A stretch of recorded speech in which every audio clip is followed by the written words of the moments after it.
para penonton, perjuangan kita belum selesai lagi dalam kita menentang ataupun memerangi pandemik COVID-19 dalam negara kita. Kerana vaksin untuk negara kita belum lagi sampai, mungkin dalam perancangan dalam suku pertama tahun hadapan. Jadi vaksin yang terbaik ketika ini adalah pematuhan SOP dan juga amalan norma baharu. Ya, dan penting jaga kesihatan SOP seperti mana yang Munawar katakan tadi. Dan untuk bercerita mengenai kepentingan vaksin COVID-19, kita akan bersama dengan Dr. Diana binti Mahat, pakar perubatan kesihatan awam bahagian kawalan penyakit Kementerian Kesihatan Malaysia. Assalamualaikum, Doktor. Waalaikumsalam. Baik, Doktor.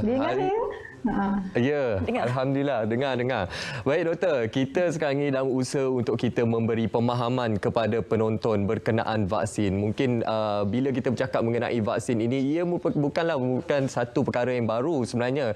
Namun kerap kali dibicarakan kebelakangan ini berkenaan vaksin ini di kedai mamak secara akademik. Jadi kita nak beri pemahaman yang menyeluruh kepada rakyat di luar sana. Kenapa vaksin ini penting, khususnya dari perspektif kesihatan masyarakat awam ketika ini? Okey, terima kasih Munawar dan Syafiqah. Okey, sebenarnya kita kena tahu apa itu vaksin. Sebenarnya supaya kita tahu vaksin ni dia ada antigen. Dalam antigen dia yang antigen ni kita perolehi daripada sebahagian ataupun keseluruhan struktur virus ataupun bakteria. Okey, so bila antigen ni kita gunakan untuk merangsang sistem badan kita, sistem tahanan kita untuk menghasilkan antibodi khusus kepada satu jangkitan. Okey, contohnya macam sekarang kita ada dengar pasal vaksin COVID-19. So ia adalah untuk mencegah jangkitan penyakit COVID-19. Okey. Kalau macam mana sebenarnya vaksin ni kita dah gunakan lama dalam seperti kita cakap kita ada program imunisasi kebangsaan yang kita telah perkenalkan sejak tahun 1990-an, di mana kita hingga kini kita ada 10 jenis vaksin untuk mencegah 13 jenis penyakit cegahan vaksin dan mungkin pada tahun depan kita akan dapat satu lagi vaksin, iaitu vaksin COVID-19. Baik, mungkin doktor boleh perhalusi lagi mengenai sejarah pembangunan dan juga penggunaan vaksin ini sebelum ini. Okey. Untuk vaksin ni seperti kita tahu, untuk kita membangunkan vaksin, kalau dulu disebabkan oleh teknologi memang kita perlukan hingga 10 tahun, berpuluh-puluh tahun untuk membuat satu vaksin. Okey, tetapi berbeza dengan vaksin COVID-19 ni, kenapa macam ada orang tanyalah, kenapa sekejap sangat buat vaksin? Sebab satu, kita ada teknologi. Teknologi dulu dengan sekarang kita tahu berbeza. So dengan ada teknologi, so para saintis dapat mengkaji, contoh dekat China pada tahun lepas kita tahu diorang dah mengesan virus COVID-19. Mereka teruskan kajian dalam masa 1 minggu saja, mereka boleh kaji apa struktur virus COVID-19 tu, dan mereka buat hebahkan kepada seluruh masyarakat, seluruh dunia, di mana syarikat-syarikat pengeluar vaksin ni, syarikat membuat vaksin ni dikaji dan dia ada teknologi untuk menghasilkan vaksin dalam kadar dengan cepat.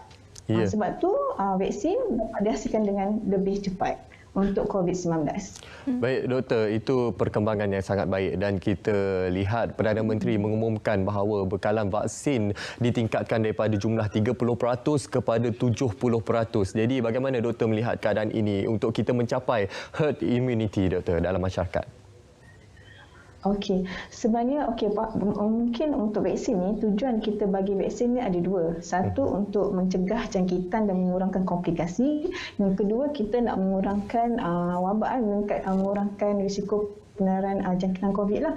Okey, kita bagi vaksin COVID secara ikut herd immunity, iaitu kita ada satu level yang kita perlukan untuk mencapai tahap community. Okey, bila kita dah kaji, kita kira berdasarkan kita perlu memberikan imunisasi ataupun vaksin kepada populasi kita sebanyak 60 hingga 70%. Ini berdasarkan nilai R0 ataupun nilai keboleh jangkitan yang daripada 2.5 hingga 3.3. Sebab tu bukan kita meningkatkan daripada 30 tu kepada 70, tapi berdasarkan nilai R0 dan kita tengok bila kita tengok kita perlu bagi 60 hingga 70% dari populasi kita untuk mencapai herd immunity.